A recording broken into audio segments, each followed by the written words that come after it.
বাড়িতে হয়েছে সারা রাত কালী পুজো। ভোরবেলার দিকে ঘুমিয়ে পড়েছি, কখন যে সকাল হয়ে গেছে একদমই বুঝতে পারিনি। ঘুম থেকে উঠেই দেখি পাড়ার সবাই মিলে প্রসাদ নিতে চলে এসেছে। বোনরা ওখানে প্রসাদ দিচ্ছে, আর অনেক বেলাও হয়ে গেছে, 8টা-9টার মতো বেজে গেছে। অনেক লোক প্রসাদ নিয়েও গেছে। আর এদিকে দেখো ঠাকুর ঘরের অবস্থা, এগুলো সব এখন পরিষ্কার করতে হবে। আর আমি এদিকে দেখো ঘুম থেকে উঠে চোখ টোক খুলে গেছে। আর সবাই এদিকে বাড়িতে এসে সকালে সবাই খাওয়া দাওয়াও করে ফেলেছে। আর আমি এখন ঘুম থেকে উঠে দেখছি যে বাড়িতে তরকারি কাটা হচ্ছে, কারণ আজকে হচ্ছে আমাদের গ্রামের সবাইকে খাওয়ানো হবে। প্রত্যেক বছরই দেখি কালী পূজার পরের দিন আমাদের বাড়িতে নিরামিষ সবাইকে খাওয়ানো হয়। তো আজকেও খাওয়ানো হবে, সবাইকে নিমন্ত্রণ করা আছে। আর আমি তো অনেক বেলায় ঘুম থেকে উঠেছি, দেখছি আমার জন্য খিচুড়ি আছেই। তো তারপরে দেখো এই যে কালকের ভোগ খিচুড়ি ভোগ প্রসাদ আজকে তো সকালে সবাইকে দেওয়া হচ্ছে। তো আমি ওখান থেকে নিয়ে আসলাম, নিয়ে এসে এখানে আমি বসে পড়লাম খেতে। আর সকালবেলা কিন্তু আমাদের যত আত্মীয় কুটুম যারা আছে সবাই কিন্তু এই সকালে খিচুড়ি প্রসাদই খেয়েছে। তারপরে অনেকে মুড়ি চা এগুলোও খেয়েছে। তো আমি এখানে বসে বসে দেখো খিচুড়িটা খাচ্ছি, আর ওরা সবাই গল্প করছে, তরকারি কাটছে, তাদের গল্প শুনছি।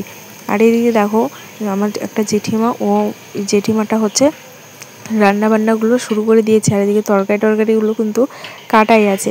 তো আমি এই খাওয়ার ভিডিওগুলো দিলে অনেকেই কমেন্ট করো যে আস্তে খাও আস্তে খাও।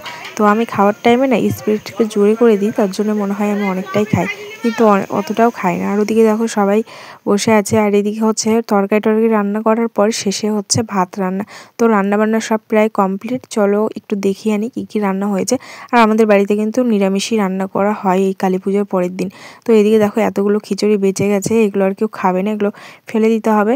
আর এদিকে দেখো প্রথমেই হচ্ছে সোয়াবিনের তরকারি রান্না করা হয়েছে, বেশ কষা কষা করে। দেখতে পাচ্ছ কি সুন্দর একটা কালার এসেছে, দারুণ লাগছে। তো বাদাম দেওয়া আছে, বাদাম বাটা।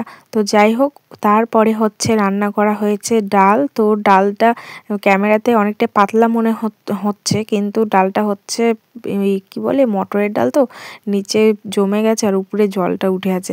তারপরে এদিকে দেখো পাঁচমিশালি একটা সবজি, আর এদিকে চাটনি আর পায়েস। এই হচ্ছে খাওয়া দাওয়ার আয়োজন। তো ছোট্ট সিম্পল খাওয়া দাওয়া আর আয়োজন করেছে। আর পাঁপড় ভাজা ছিল সঙ্গে। আর ওদিকে কিন্তু ভাতটা নামানো হচ্ছে, আর আমি এদিকে তোমাদের সঙ্গে কথাও বলতে পারছি না, কারণ মাইক বাজছিল। যদিও বা ভিডিওগুলো অনেকটা লেটে যাচ্ছে, কিছু করার নেই, আমি টাইম পাইনি ভিডিওগুলো তখন দেওয়ার, তো এখনই শেয়ার করছি। সেই কালী পুজোর পরের দিন কি হয় সেগুলোই শেয়ার করছি। তো দেখো সবাই এক এক করে চলে আসছে খেতে।